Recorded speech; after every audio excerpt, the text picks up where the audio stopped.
Subscribe button को दबाएं और नोटिफिकेशन के लिए दिए गए बेल आइकन पर क्लिक करें। विस्फोटक न्यूज के प्रायोजक हैं red pro real estate developers. कल लॉकडाउन का तीसरा चरण खत्म हुआ।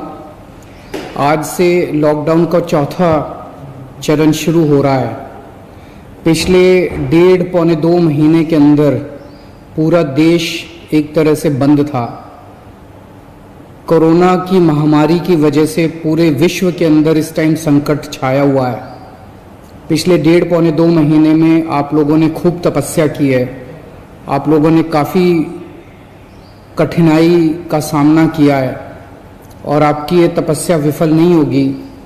मुझे पूरा यकीन है कि कोरोना की महामारी से हम सब लोग मिलके इसका सामना कर रहे हैं और इस पे हम लोग जीत हासिल करेंगे। दिल्ली के अंदर अभी तक 10,054 केस टोटल हुए हैं, लेकिन एक औसतन तौर पे देखा जाए दुनिया के पॉइंट ऑफ व्यू से और हमारे देश के अंदर अन्य राज्यों में जो है तो इतने मामलों में जो मौत हुई है वो अन्य राज्यों की और अन्य देशों की अपेक्षा कम है, लेकिन हम कोशिश करते हैं एक एक व्यक्ति की जान बचाने की। अब कोरोना अगले 1-2 महीने में तो ख़त्म नहीं होने वाला। जब तक इसकी वैक्सीन नहीं आएगी तब तक ख़त्म नहीं होने वाला। तो जैसा मैं कई बार अक्सर कहता रहा हूँ कि कोरोना के साथ अब अपने को अपनी ज़िंदगी चलाने की आदत डालनी पड़ेगी। कोरोना भी रहेगा और अपनी ज़िंदगी भी चलेगी। लॉकडाउन परमानेंटली नहीं रह सकता। 1.5-2 महीने जो लॉकडाउन रहा, इस समय का हम सब लोगों ने, दिल्ली सरकार ने अपनी तैयारियां करने के लिए इस समय का इस्तेमाल किया। अब हमें अपनी अर्थव्यवस्था को धीरे धीरे खोलने की दिशा में बढ़ना है। एकदम से भी नहीं खोल सकते। अब धीरे धीरे हमें खोलने की दिशा में बढ़ना है। कल केंद्र सरकार ने इस बारे में कुछ गाइडलाइंस जारी की हैं। उन गाइडलाइंस को ध्यान में रखते हुए दिल्ली सरकार ने कई सारी चीज़ों को खोलने का, लॉकडाउन में ढील देने का निर्णय किया है। पहली चीज़ कि लॉकडाउन 31 मई तक जारी रहेगा, ऐसा केंद्र सरकार का आदेश है। लेकिन इस लॉकडाउन में कई सारी ढील दी जाएंगी। पहले मैं आपको ये बता दूं कि क्या क्या अलाउ नहीं होगा दिल्ली के अंदर। मेट्रो नहीं चलेगी। सारे school, college, coaching institute, training institute सब बंद रहेंगे।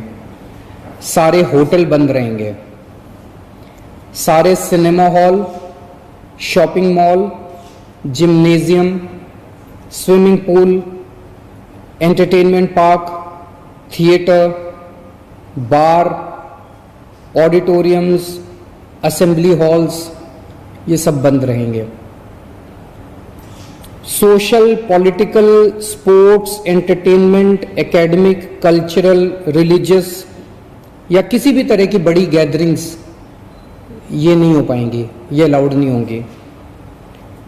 कोई भी धार्मिक स्थान या रिलीजियस प्लेस या प्लेसेस ऑफ वर्शिप बंद रहेंगे। कोई भी रिलीजियस गैदरिंग अलाउड नहीं होगी।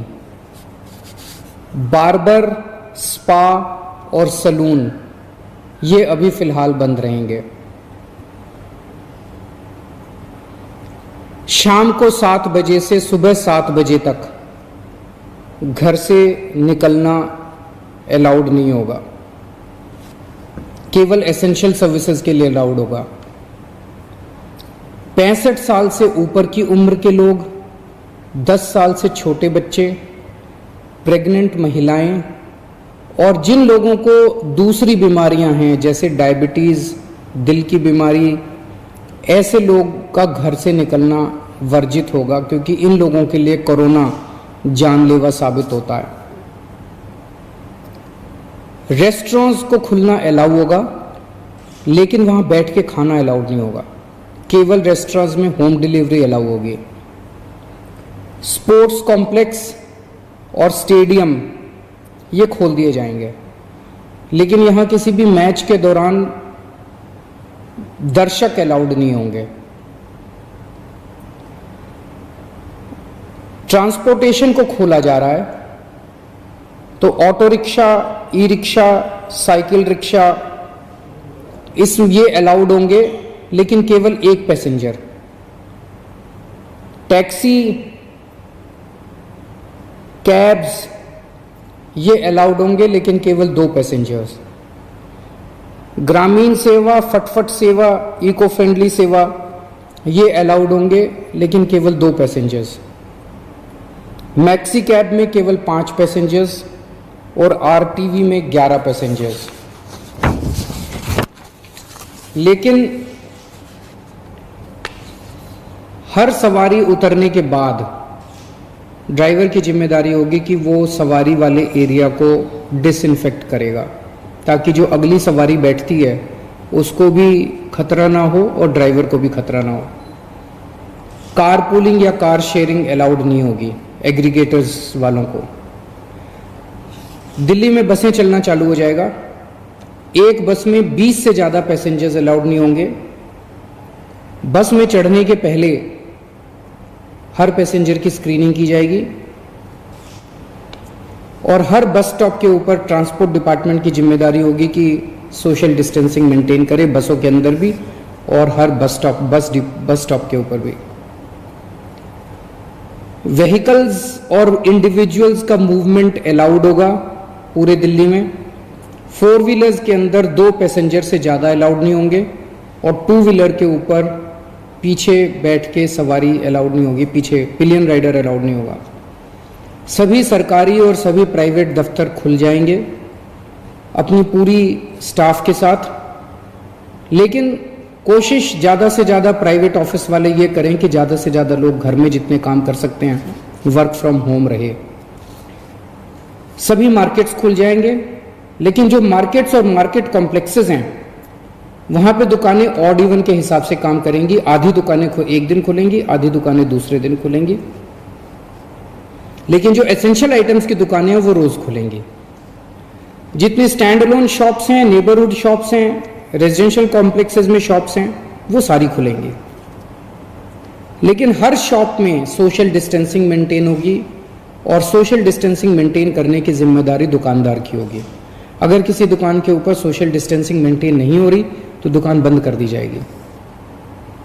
जितनी इंडस्ट्री है सारी इंडस्ट्री खोली जाएगी, लेकिन इनके टाइमिंग्स को थोड़ा सा स्टैगर कर दिया गया है भीड़ को रोकने के लिए। कंस्ट्रक्शन एक्टिविटीज शुरू की जा रही हैं, लेकिन कंस्ट्रक्शन एक्टिविटीज में केवल दिल्ली में रहने वाले जो वर्कर्स हैं वही अलाउड होंगे। अभी ट्रांस बॉर्डर वर्कर्स अभी लाना, बाहर से वर्कर्स को अभी लाके वो अलाउड नहीं होगा। शादी के लिए केवल 50 गेस्ट्स अलाउड होंगे और उसमें सोशल डिस्टेंसिंग मेंटेन की जाएगी। फ्यूनरल के लिए केवल 20 लोग अलाउड होंगे और उसमें सोशल डिस्टेंसिंग मेंटेन की जाएगी। कंटेनमेंट जोन्स के अंदर किसी भी किस्म की कोई एक्टिविटी अलाउड नहीं होगी एसेंशियल सर्विसेज को छोड़ के। इंटर स्टेट पिछले कुछ दिनों में देखा गया कि बॉर्डर के ऊपर नर्सेज को, डॉक्टर्स को रोक दिया गया। केंद्र सरकार ने भी ये आदेश दिए हैं कि बॉर्डर के ऊपर डॉक्टर्स को, मेडिकल प्रोफेशनल्स को, नर्सेज को, पैरामेडिकल स्टाफ को, सैनिटेशन पे काम करने वालों को, एम्बुलेंस को, इनको बिना रोक टोक के अलाउ किया जाएगा।